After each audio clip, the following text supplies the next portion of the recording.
There's a wonderful neuroscientist who died a few years ago, a very mourned, untimely death. His name was Dr. Jaak Panksepp, and he distinguished a number of brain systems, emotional systems that we share with other mammals. Actually, they're more developed in human beings, but we share them with other mammals.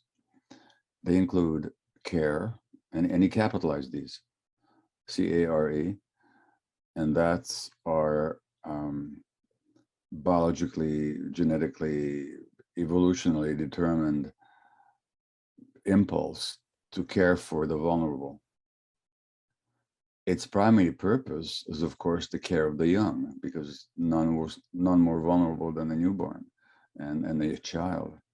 So there's got to be some system in the brain of the adult that compels or calls the parent caregiver to take care of the child, and that's called the care system. And it has certain neurochemicals associated with it, oxytocin and vasopressin and endorphins and so on. So care is one system. We have a system for rage. You can see how that's necessary, because when somebody's encroaching on your boundaries, you want to be able to defend yourself. So no, stay out. That's the rage system. And we have systems for lust, obviously, a system for seeking. Now, one of the systems that he distinguished was what he calls panic grief, panic/grief, again, capitalized.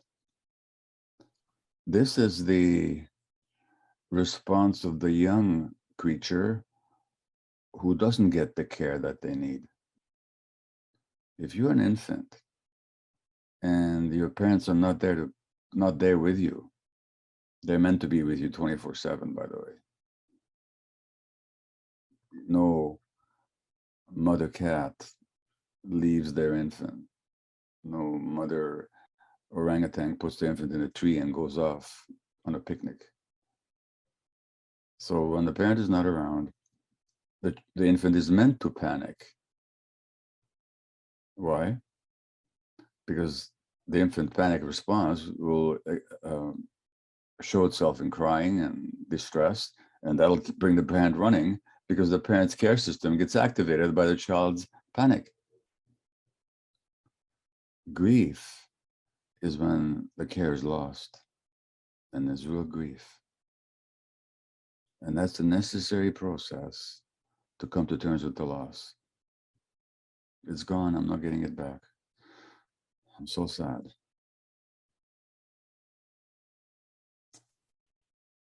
Now, in our evolutionary environment, where we grew up in small band hunter-gatherer groups, the parents may have been lost,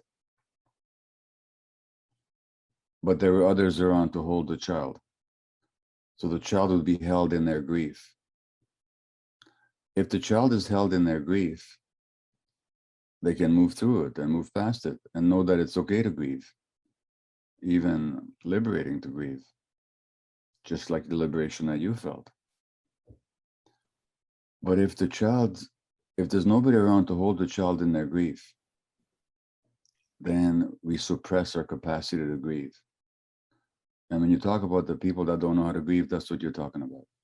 They're telling you about their childhood histories, their infant histories, actually, probably.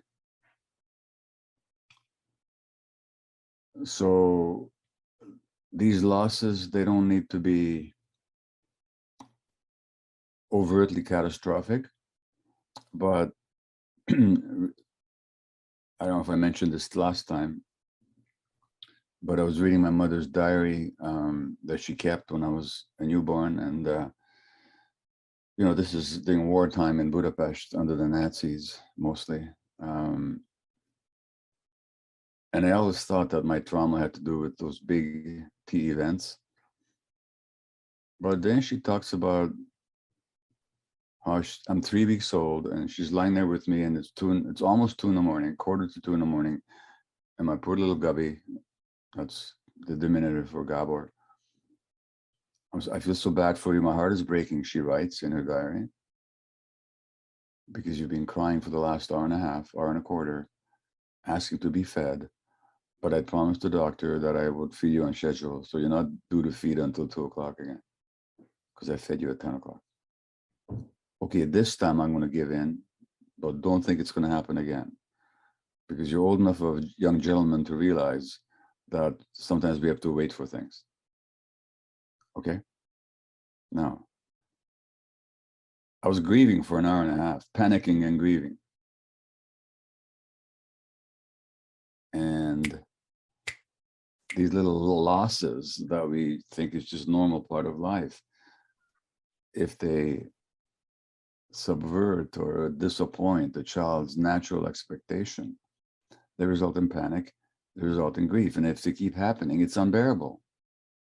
So we suppress the grief, which doesn't mean that it goes away, but it means that we put it as sort of a body armor against it. We tense up against it. So in that article, when I talk about when there's tension, pay attention to it. I'd never tell anybody how to grieve. I mean, yeah, there's grieving rituals. And if you're in a culture or can join one, like the Irish, they keen, don't they? They're women who just keen for the dead. And there's a Jewish Shiva.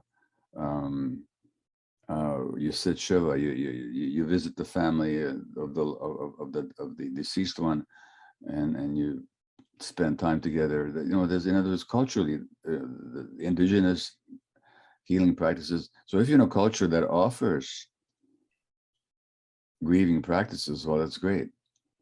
But for the most part, this culture does not. So when somebody asks you, how do I grieve? There's nothing I can teach them. It's not going to do this to grieve. What I would do if I was talking to somebody who believes there's some grief to relieve, but they don't know how to, I would just start with where they are at the moment. I would say, well, what's happening for you right now? A kind of compassionate inquiry. And if anybody here, of course, I have no idea. I'm not guaranteeing success, but I'm just telling you how I would go about it. I would begin with what is, not with we're trying to get somewhere and we're not getting there and it's frustrating and we should be getting there. But I mean, you're mindfulness practitioners. It's a matter of becoming very actively and compassionately curious about just actually what's going on, not about what's not going on, but what is going on. So it's an inquiry. So for me, it's not a how to grieve, but it's a question of let's inquire, let's see what's blocking it.